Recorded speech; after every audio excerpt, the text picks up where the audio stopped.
Bom dia e bem-vindos a mais um Mercados em Ação do Jornal Económico. No programa de hoje vamos olhar para os números da inflação nos Estados Unidos e as consequências na política da Reserva Federal. Vamos também analisar a época de resultados nos Estados Unidos e na Europa, assim como o preço do petróleo e o euro-dólar.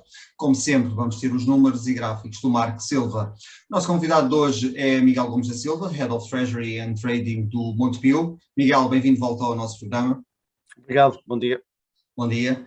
Miguel, vamos começar aqui precisamente pelos Estados Unidos. A inflação recuou para 7,7% em outubro, isto é o nível mais baixo desde janeiro, com a inflação subjacente nos 6,3% face a período homólogo. Que com estes dados em cima da mesa é possível concluir que a Fed poderá pausar a subida das taxas de juros ou mesmo vir a travá-la?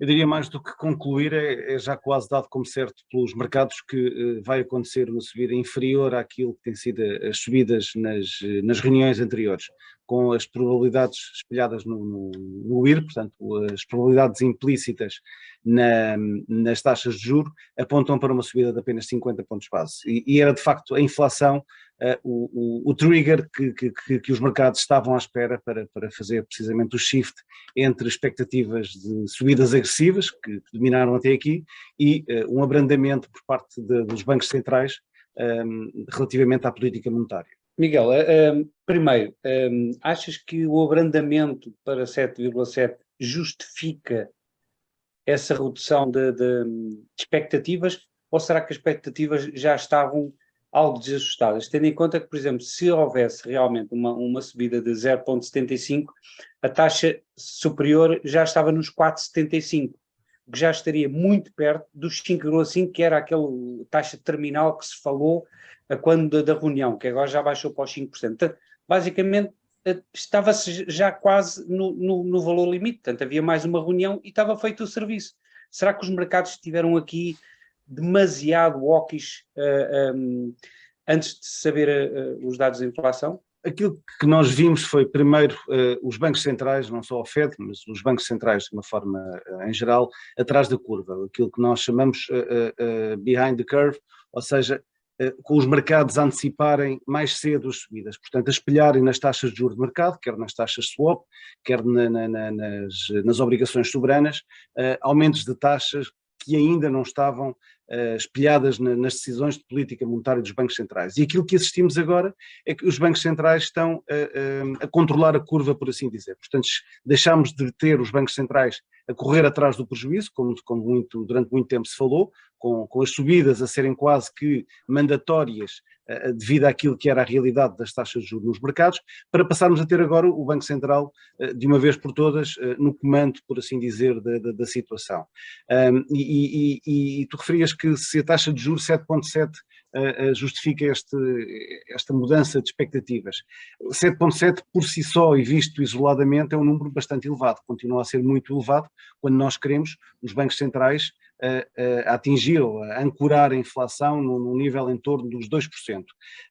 No entanto, se nós olharmos para os dados passados, na casa dos 2 dígitos, vemos que houve uma inflexão do movimento e aquilo que os mercados fazem é precisamente antecipar as expectativas. E nós vimos, quer na inflação headline, que tem todo o cabaz completo, quer na core, que não tem a energia e a alimentação, vimos um abrandamento significativo do ritmo de crescimento dos preços. E este era o modo precisamente que os mercados esperavam para poder mudar. Até porque, isto acaba por ser um pouco estranho, não há uma grande ciência por detrás da ação dos mercados. Existem basicamente expectativas. E quando as expectativas se alteram, os mercados alteram. Portanto, não estavam errados antes, estavam certos, tanto que os bancos centrais foram atrás dos mercados e subiram agressivamente as taxas de juros, e agora temos o chamado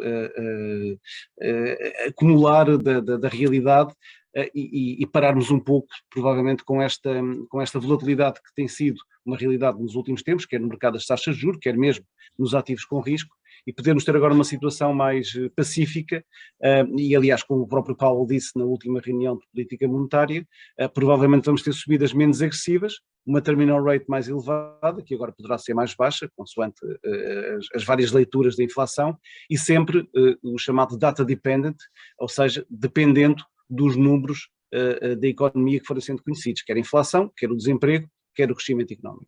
E olhando, neste caso, para a zona euro, a Christine Lagarde vai falar 2 vezes esta semana, uma quarta-feira e outra sexta-feira.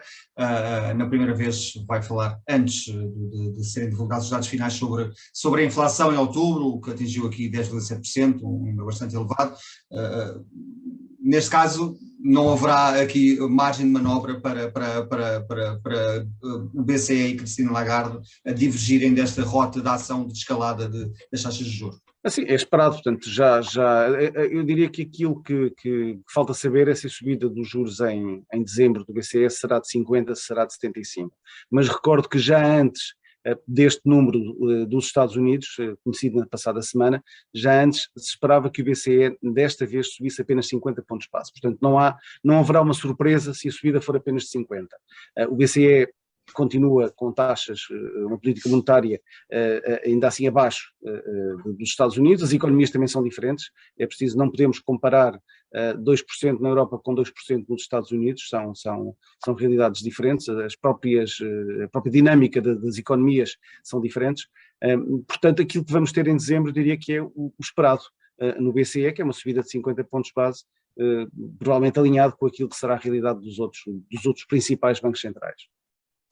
Miguel, e achas que então que a taxa terminal ou máxima do BCE será menor do que a do FED? Provavelmente será, não é? É expectável, mas a questão é, a inflação não está muito longe e portanto poderemos ter aqui mais uma vez a economia norte-americana a ser muito mais flexível, ou seja, a ir ao máximo e a recuar muito mais rapidamente do que a europeia, a inflação também, e portanto, e depois a recuperar também mais rapidamente. É isso? É isso que poderemos esperar? Historicamente tem sido assim, portanto eu diria que aí não há novidade nesta crise, por assim dizer, que leva a esta subida de taxas de juros devido à inflação.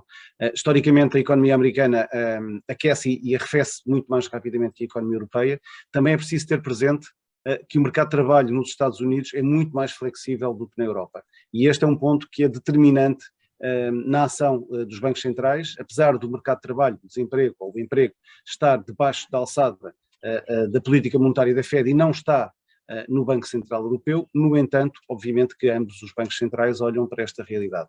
E a flexibilidade do mercado de trabalho, com todas as consequências depois que isso tem em termos do crescimento económico, levam que as duas economias serão diferentes. Respondendo à pergunta, garantidamente sim, a terminal rate na zona euro será inferior à terminal rate nos Estados Unidos, e diria mesmo provavelmente na casa de 1,5% a 2%, a 2 pontos percentuais no final do processo, alguns entre março e o verão do ano que vem.